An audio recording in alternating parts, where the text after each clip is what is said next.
রাসূল সাল্লাল্লাহু আলাইহি ওয়াসাল্লাম বলছেন, তোমাদের প্রত্যেকের দান করা উচিত, প্রত্যেকের দান করা উচিত। সাহাবীরা বলছেন যদি না থাকে, আল্লাহ রাসূল সাল্লাল্লাহু আলাইহি ওয়াসাল্লাম বললেন তাহলে মানুষের বাড়িতে কাজ করবে, কামলা দিবে, কাজ করে যে টাকা পাবে, মজুরি পাবে, তার কিছু অংশ দান করবে, বাকি অংশ তুমি ভোগ করবে, খাবে। মানে মানুষের বাড়িতে কাজ করে, কামলা দিয়ে, পাটকিস্সানি করে, উপার্জন করে হলেও দান করতে হবে, কথা আল্লাহ রাসূল সাল্লাল্লাহু আলাইহি ওয়াসাল্লাম বলেছেন। রাসূলুল্লাহ সাল্লাল্লাহু আলাইহি ওয়াসাল্লাম বলেছেন, ইত্তাকুন নার ওয়ালাউ বিশিক্কি তামার, জাহান্নামের আগুন থেকে বাঁচতে চাও, খেজুরের একটা অংশ দিয়ে হলেও দান করো, সামান্য কিছু হলেও দান করো, জাহান্নামের আগুন থেকে বাঁচতে পারবে। আল্লাহ রাসূল সাল্লাল্লাহু আলাইহি ওয়াসাল্লাম বলছেন, তোমরা নিজের চেয়ে অন্যের সম্পদকে বেশি ভালোবাসো, নিজের সম্পদকে কম ভালোবাসো, অন্যের সম্পদকে বেশি ভালোবাসো। সাহাবীরা বললেন, এটা কিভাবে হয়? আমরা তো নিজের সম্পদকে বেশি ভালোবাসি, অন্যের সম্পদকে কম ভালোবাসি। আল্লাহ রাসূল সাল্লাল্লাহু আলাইহি ওয়াসাল্লাম বললেন, না, তোমরা অন্যেরটাই বেশি ভালোবাসো, নিজেরটাই কম ভালোবাসো। সাহাবীদেরকে ব্যাখ্যা দিলেন, যেটা দান করো সেটা নিজের, যেটা রেখে যাও সেটা অন্যের।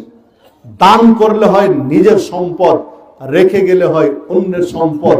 তোমরা বেশি রেখে যেতে চাও, দান কম করতে চাও, মানে নিজের সম্পদের প্রতি তোমাদের ভালোবাসা কম, রেখে যাওয়ার জন্য অন্যের সম্পদের প্রতি ভালোবাসা বেশি। বাস্তবিক পকেটে 500 টাকা নোট নিয়ে এসেছেন, আলোচনা শুনে মনে হলে একটু দান করা উচিত। 100 টাকা বের করে দিলেন, খুব ভাবলেন 500 টাকা কয় টাকা দেব, 200 টাকা দেবো না, বেশি হয়ে যায়, 300 টাকা, এটা তো ভাবাই যায় না, 300 টাকা দিয়ে দেবো না, 200 টাকা বেশি, 100 টাকা দেই, দান করতে বলেছে 100 টাকা দেই। 100 টাকা দান করলেন, পকেটে থাকলো কত টাকা? 400 টাকা। আপনি রাত্রে মারা গেলেন, সকালে স্ট্রোক করে মারা গেলেন, যে কোনো কারণে রাত্রে মারা গেলেন, পকেটে কত টাকা ছিল আপনার? 400।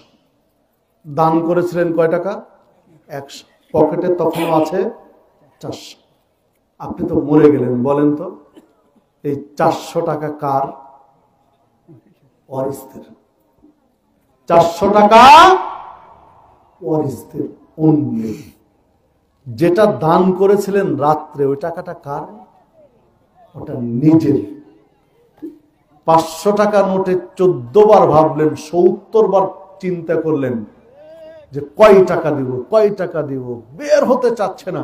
অনেক হিসাব কিতাব করে 100 টাকা দিলেন, মানে নিজের হয়ে যাবে, এইটাতে আপনার ভালো লাগেনি, কিন্তু রেখে গেলেন যেটা অন্যের, ওটা আপনার বেশি ভালো লেগেছে।